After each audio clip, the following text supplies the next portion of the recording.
esses jogadores já se conhecem, alguns desde a base, inclusive. É um time que já tem compreensão do que precisa fazer dentro de campo, dentro de um elenco montado. O Botafogo não tem nada disso. Do treinador aos jogadores que estão se encontrando, tudo é muito novo no Botafogo. Mas se você for colocar jogador por jogador, não tem diferença tão grande. E olha, e até com os times principais, eu acho que é importante fazer esse registro aqui. Desde que o Flamengo passa a ter o seu super time, o seu super elenco, em 2019, é óbvio que o Flamengo ganha do Botafogo, muito mais do que qualquer outra coisa. Mas os jogos são marcados, pelo menos no placar, pelo equilíbrio. Veja, ó, em 2019, a primeira vez que eles se enfrentaram foi Flamengo 3-2 no Botafogo. Ô, saudade de público no estádio de ver o Maracanã assim. 3-2 nesse dia. Aliás, foi um jogo tenso, cheio de pegada, com o Cuéllar entrando por trás e o Botafogo reclamando muito de o jogador não ter sido expulso. Depois o Flamengo ganhou de 1-0, ainda jogos de 2019 com gol do Lincoln. Brasileiro, o Botafogo teve um jogador expulso nessa partida. Jogos marcados por entradas muito duras, inclusive. Como você está vendo aí. Ainda em 2019, o Flamengo conseguiu... Aí já é 2020, perdão. Tá? Aí em 2020, o Flamengo conseguiu um 3-0. Depois empatou um 1-1 pelo Brasileiro. O último instante, o pênalti do Gabigol. Exato. E ganhou no Campeonato Brasileiro, já com o Botafogo desesperado contra o rebaixamento no Newton Santos, num jogo equilibrado, cara. Foi um jogo equilibrado essa vitória do Flamengo pelo Campeonato Brasileiro do ano passado. Os jogos marcados por expulsões, entradas muito duras. O Botafogo, em alguns desses jogos, literalmente desceu o sarrafo nos jogadores do Flamengo. Foi a maneira como o Botafogo encontrou de equilibrar. Mas, se você pensar que hoje é um abismo entre Flamengo e Botafogo, como o próprio Lino falou, não dá para comparar, a rivalidade meio que equilibrou as coisas nos placares. O único jogo fora da curva ali é um 3-0 Flamengo. Sim, eu acho que, mas assim, eu vou de novo pegar o papel, o campinho. Eu, diferentemente do Lino, eu acho que o time do Flamengo ainda, o reserva, com essa formação, ela tem vantagem em relação à formação do Flamengo. Mas eu ia dar uma cornetadinha. Eu não entendo, sinceramente, o porquê de o Rogério Ceni não estar no banco comandando o time, agora que os titulares já voltaram. Não entendo mesmo. Eu tenho dificuldade em entender também a situação do Renato no Grêmio, a do Abel Ferreira no Palmeiras, mas do Rogério Ceni, estando trabalhando, eu não entendo ele não dirigir o time, ainda mais que boa parte do elenco seja o elenco que ele trabalha diretamente no jogo. Não entendo. E ainda mais compreendendo que mesmo o campeão brasileiro, a questão do time e dos ajustes estava aqui em discussão. Não entendo. Sinceramente, não me faz não faz sentido algum o Flamengo ter voltado. O Rogério Ceni tem antecipado a sua volta da período de folga e não está dirigindo o time. Para mim não faz o menor sentido. O Abel, eu acho que assim, há uma explicação humana para isso, né? O cara saiu de um outro país, veio para o Brasil, está em isolamento. Imagina, você, além do fato dele ser estrangeiro, ele morou boa parte da vida dele no CT do Palmeiras, agora está morando pertinho, no meio de uma pandemia, não vê a mulher e as filhas há muito tempo. O Palmeiras entendeu que ele merecia férias e ele pôde ir a Portugal e, nesse momento, goza de descanso com a sua família. No caso do Rogério, o que intriga, de fato, é que ele está trabalhando, né? Ele está comandando os treinamentos com os jogadores principais do Flamengo. Realmente mas é diferente. É um assunto intrigante, não tem a resposta, não.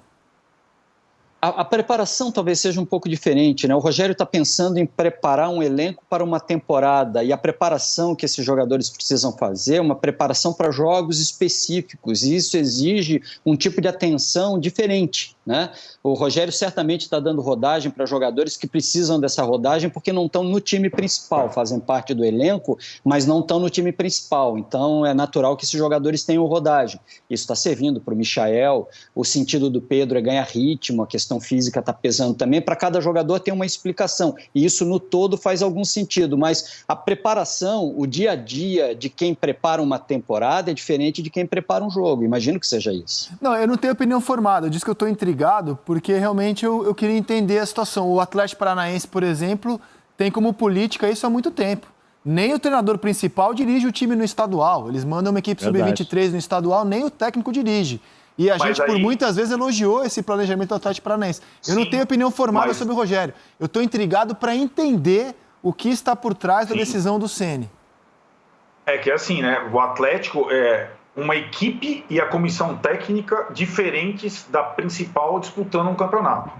No caso do Flamengo, já está jogando meia equipe profissional, já está. A equipe que vai entrar em campo hoje estava disputando o Brasileiro. Aliás, vários jogadores titulares ou quase titulares, né? O Hugo, o Pedro, o René, que é reserva imediato, o Hugo Moura, que voltou do Curitiba, o Vitinho, que entrava em todas. É o elenco que o Rogério também está trabalhando e vai contar com ele. E algumas alternativas até o time titular que terminou o ano campeão brasileiro. E, digamos, e insistimos, o time não terminou a temporada de uma forma completamente convincente, embora campeão brasileiro. E nem o Rogério, né? Com várias ressalvas e tudo mais. Eu sinceramente não entendo. Eu acho que são 3 situações diferentes, sim, o Rizek você ponderou bem. A do Renato é o histórico com o Grêmio e tudo mais, anos de trabalho, etc e tal. Ele tem mais, entre aspas, folga do que alguns jogadores. Os jogadores do Grêmio voltaram, ele vai voltar só na quinta-feira. A do Abel é discutível, mas é compreensível, mesmo com menos de um ano de Brasil, ele voltar a Portugal e ficar um período lá com a questão da pandemia e os jogadores dele estarem aqui, todos eles já trabalhando, mas é uma outra situação. A do Rogério é a mais intrigante.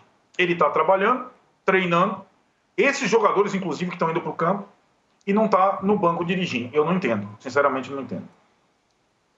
Eu acho que vale a pena ele preparar o time. Mesmo que você tenha jogadores que ele puxa o PP, vem cá, PP, quero te mostrar uma coisa, quero que você trabalhe comigo nessa situação. Mas ele está montando o time principal. O PP sai do time principal e se junta para o time aspirante, que vai jogar o campeonato estadual. Mas ele está montando uma estrutura de time da maneira como ele pensa o futebol, que foi o que até agora ele não conseguiu fazer. Porque ele foi cobrado por resultados. No 22º jogo ele foi campeão brasileiro, o Domi no 23º foi demitido. Mas ele não montou o time dele. Agora ele vai tentar montar o time dele, com quem está à disposição todo dia treinando. Se ele sai para treinar o time reserva, ele vai desconcentrar. A gente viu isso muitas vezes. O Muricy foi campeão da Copa Conmebol, dirigindo o time do Expressinho, e o Tele ficava com o time principal. Era um acúmulo de jogos daquela vez, mas eu acho que faz sentido ele fazer a pré-temporada, se concentrar na pré-temporada e ser cobrado depois pelo desempenho do time principal. E ele até voltou mais cedo, né, o Rogério, para acompanhar de perto o trabalho do Maurício de Souza, que está dirigindo a equipe. E o que a gente pode resumir da participação desses jogadores do Flamengo até aqui, que podem, servir de base para mudanças no Flamengo na temporada, serem aproveitados, é que o Mateuzinho foi bem, com assistências nesses jogos de que participou. O Hugo Moura e o João Gomes se destacaram no meio-campo, com desarmes na saída de bola. São 2 jogadores que o Rogério já observava com carinho na sua passagem no Campeonato Brasileiro. O Rodrigo Muniz, que é outro jogador que o Rogério colocou para jogar no Brasileirão, está bem, é o artilheiro do Campeonato Carioca com 4 gols. E a temporada do Botafogo até aqui, dá para dizer que com 5 jogos, 2 vitórias, 3 empates, a gente vê fatores animadores para a sequência de 2021, PVC?